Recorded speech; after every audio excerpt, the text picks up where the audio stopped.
Welcome back to Exotic Car Play Place, everybody. Thanks for joining in again today. But today's discussion is really about living with a BMW. That's right, one of the best driver's cars on the planet, BMW. But it's not all bliss. That's right. There are ups and there are downs. And I'm going to share with you those ups and downs, what it's really like to live with one of these Bavarian brands. You better stick around.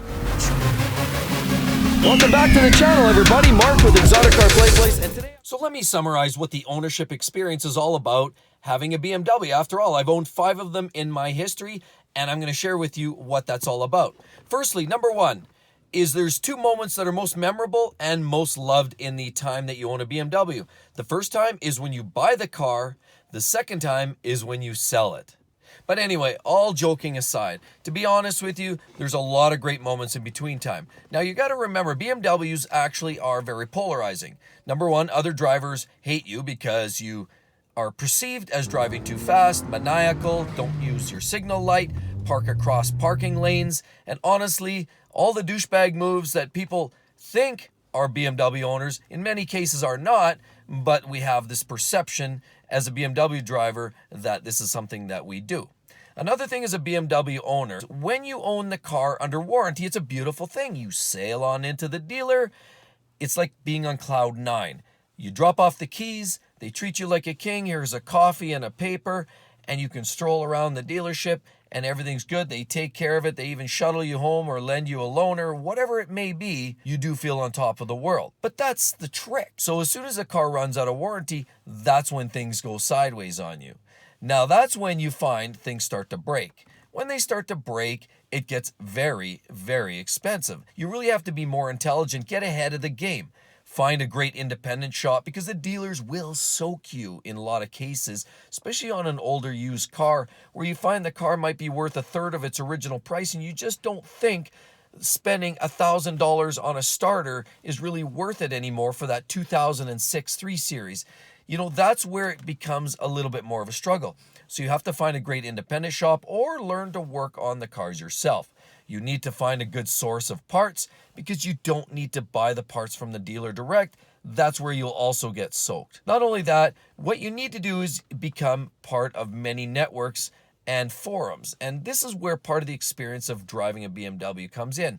It is some of the most polarizing people around BMWs that you'll ever experience.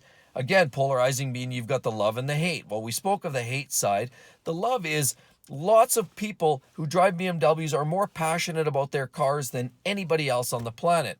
And as a result, you have forums, you have networks, you have car clubs, you have meets, you have lots of people willing to share experiences, show you the ropes, tell you how to do this, give you even helpful advice. And honestly, some of the greatest people in these circles are available in the BMW clubs. Another great thing about the BMW experience is the fact that how many cars nowadays can you get in a manual? Not many that I've seen, but guess what? Many of the BMW models are still available with a manual gearbox. Sadly, that list of vehicles is shrinking. However, most of the M cars are still available with a manual. Now, that being said, who knows? I mean, time will tell.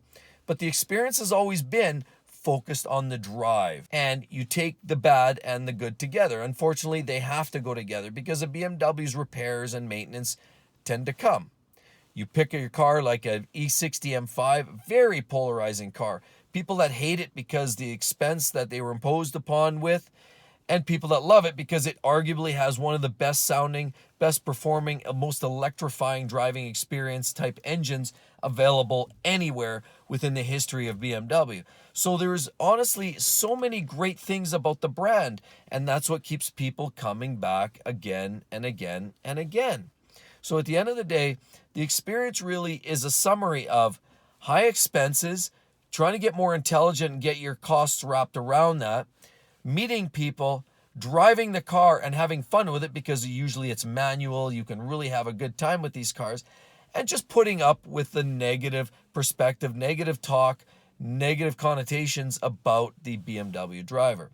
So that really is a summary of what these cars are all about. Now, another part of the experience naturally is just the natural love for the car. You bought the car because it's not a refrigerator. It's something unique. It's a driver's car, and it brings practicality and blends it nicely with performance. Sure, you can get better performing cars. Try a 911 GT2 RS. That's as good as it gets. That's just a screaming demon.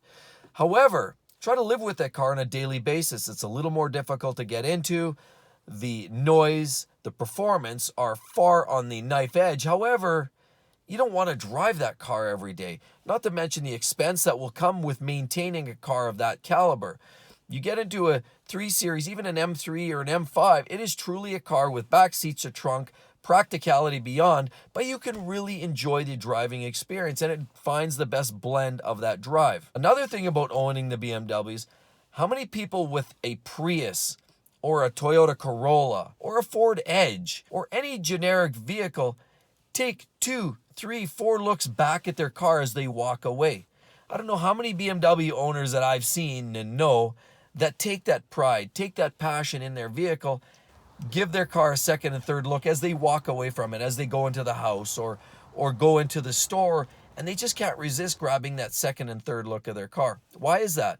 Because they have the passion for a car that is exciting to drive and own. And I'm assuming you enjoyed this video as much as I enjoyed making it. So if you did, make sure you click that link over there. That's going to give you my video on really the different types of BMW drivers. If you click on this video, that's going to give you some information on BMW reliability. We'll talk to you then. Bye-bye.